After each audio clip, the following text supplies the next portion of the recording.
fully grasp personal finance and know what myths are out there and replace them with the truth, you'll need a complete understanding of the history of money in America.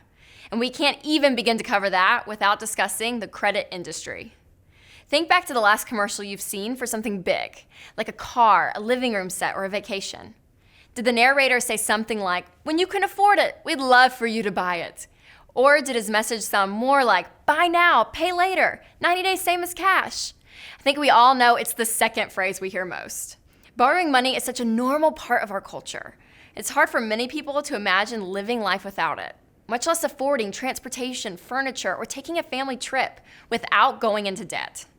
So the question is, America, how did we get here?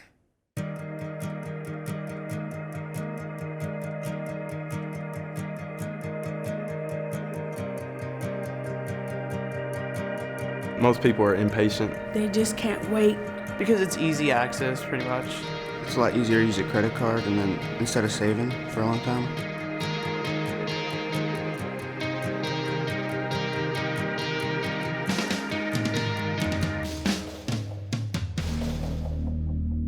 Ever wonder why most people borrow money the way they do? They use loans and credit cards without giving it much thought. Want it now but don't have all the money for it? Hey, no problem. I'll just put it on this little piece of plastic and it's mine.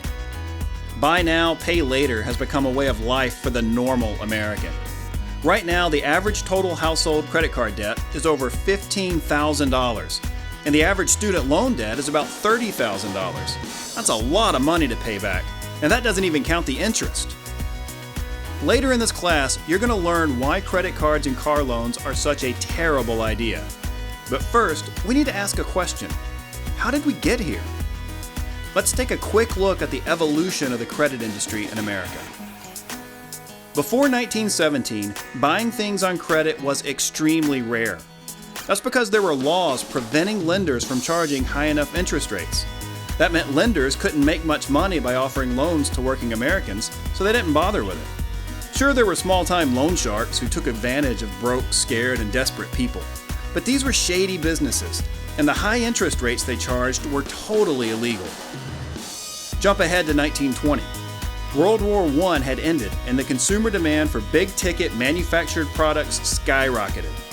Around that time, lawmakers were trying to shut down the illegal loan sharking industry, so they relaxed the credit laws and made it profitable for respectable banks to offer loans. And what do you get when you mix consumer demand for stuff and the legalization of personal loans? Well, in the 1920s, you got the birth of the American credit industry. Then a little bit later, at the tail end of the 20s and into the 30s, the Great Depression was raging.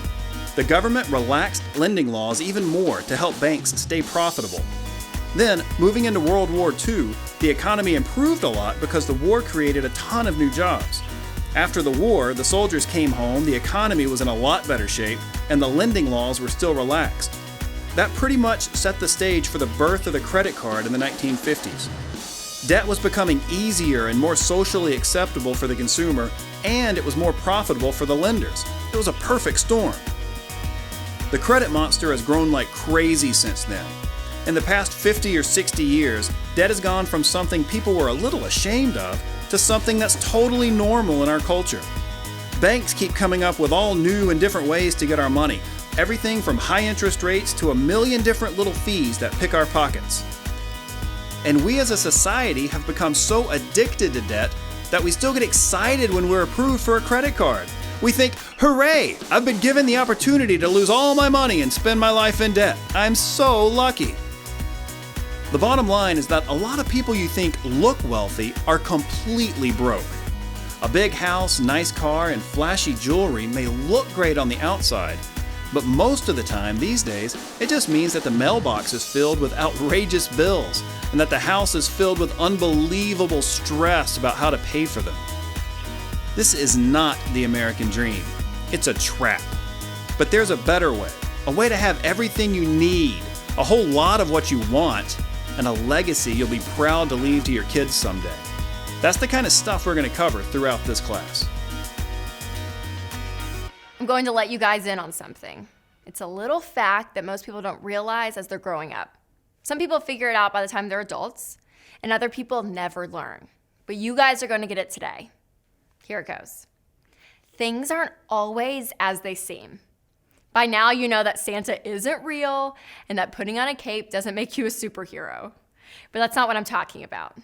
I mean the car your neighbor drives, the house your friend lives in, the clothes your relative wears. You might look at them and think, wow, they're doing pretty good. I want to live like them when I grow up.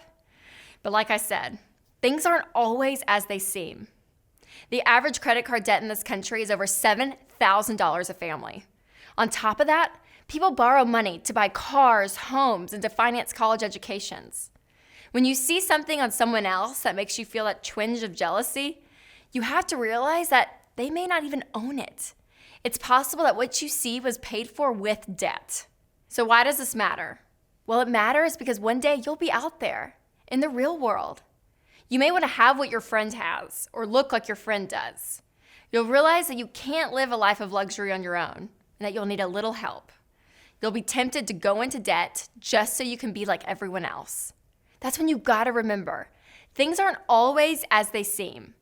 Being like everyone else means being broke and in debt. You don't have to spend more money than you make just to look good in front of your friends. You can learn the basic money principles and put them into practice. Then you'll get to experience a deeper satisfaction than any of your broke friends. And it really is simple, you guys. That's because personal finance is 80% behavior. It's only 20% head knowledge. The money math is easy. It's controlling your behavior that's the real challenge.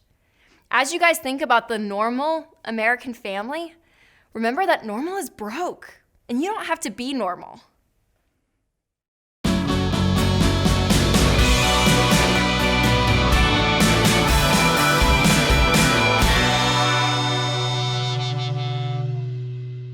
I want to tell you guys a little bit about why I'm so passionate about teaching people how to handle money. Right after I graduated from college, I went through a couple of jobs and I started buying and selling real estate. And I got rich, at least by a kid from Antioch, Tennessee standards. I ended up with a little over $4 million worth of real estate and a little over $3 million worth of debt. That means I had about $1 million net worth by the time I was 26 years old. My wife Sharon and I did all the cool rich people stuff. We took expensive vacations. We drove fancy cars. We bought a house in the same neighborhood as my mom and dad. Only took them 30 years to get there. We were really having fun. You know, you hear these people say stuff like, all those rich people are miserable. We were having a blast. But here's the dirty little secret. We were living a lie. We looked rich on the outside, but the truth is, I had built a house of cards because our entire net worth was supported by debt. I owed millions and millions of dollars on this real estate. And one day, that house of cards came crashing down.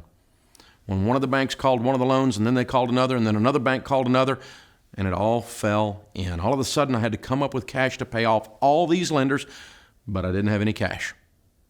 We were sued as a result of not paying our bills. We were sued a bazillion times. We were even foreclosed on. And finally, with a brand new baby and a toddler and a marriage hanging on by a thread, we were bankrupt. Scared? Scared doesn't even begin to cover it. You know, not too long ago, I told that story on television, and one of the reporters said, so how did you bounce back?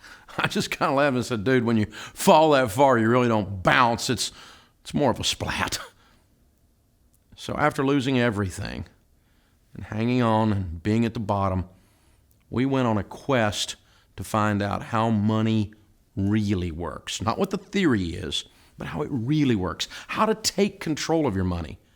How to have confidence in handling it. I read everything I could get my hands on. You see, I already had a finance degree, but I had to learn some other things. And so I started talking to people who had won with money. Old people. Old, rich people, people with no hair and gray hair who had made money and they kept it. And that quest, well, it led me somewhere really uncomfortable. My mirror. I realized that the guy in my mirror, me, I was responsible for all the bad things that had happened to me, and I'm looking at him. He's the problem. It was my fault. It was my stupidity, my knack for borrowing money that got our family into so much trouble. But here's the catch. If I'm the one who got us there, if I'm the problem, I'm also the solution. And I realized that if I could get control of the guy in the mirror, then I could win with money. And that realization led me to discovering my life's calling, which is helping people learn how to handle money, how to make smart decisions, get out of debt, and experience genuine financial peace. And that's what I've been doing for well over 20 years. And I'm honored to have the chance to talk to millions of listeners on the radio every day. We've written several best-selling books that have sold millions of copies, and we've spoken to crowds of over 10,000 people at a time. Hey, all I do is teach common sense. But it looks like these days common sense is marketable. It's not that common anymore. And sure, I love helping families who are struggling and already in debt. And I love walking those families out of debt and showing them how they can change their lives forever. But even more than that, I love showing students like you how to avoid that mess. I don't want you to learn the dangers of debt the hard way like I did. I'd rather get you this message early, before you make a lot of the mistakes I made when I was just a little bit older than you are right now. And that's why Rachel and I are here walking you through this class. It's not because we want you to check off a credit on your high school transcript. It's because we know without a doubt this is one of the most important classes you'll ever take.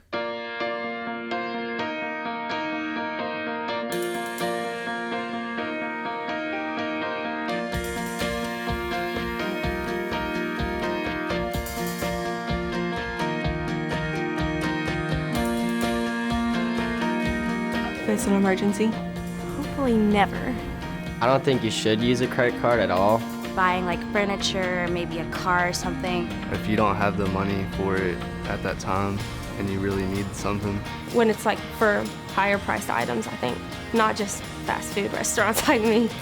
Personally, in my opinion, I wouldn't use a credit card.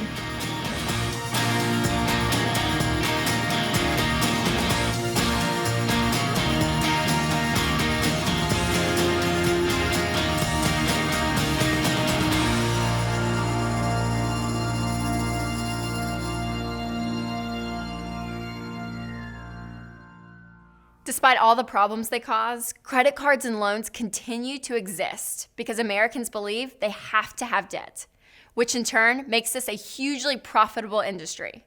Americans today charge more than $1 trillion a year on their credit cards. With interest payments skyrocketing, it's totally understandable that these companies are rolling in the big bucks. Now, there's nothing wrong with making a profit. I mean, hey, that's a good thing. But unfortunately, these companies are making their money by outsmarting people, even well-educated people. So why do we allow it? Well, we like stuff. Stuff is fun. We want stuff now, even if we don't have the money. And we're told that debt is normal. Salesmen tell us it's normal. Bankers tell us it's normal. Sometimes even our adult relatives tell us it's normal. We're taught that we can buy happiness and there's no reason to wait. You almost get that feeling that you'd be happy if you buy a new pair of jeans, and even happier if you buy two. It doesn't matter if you can pay for it, just as long as you can buy it right now. At the core, this whole idea is crazy. The debt system keeps us from building wealth because we're constantly giving our money away to pay for things that we bought years ago. I want you to be aware of the financial condition in our country, and I want you to question it. We arrived at this place because generations before us accepted debt. You and I can stop the acceptance moving forward.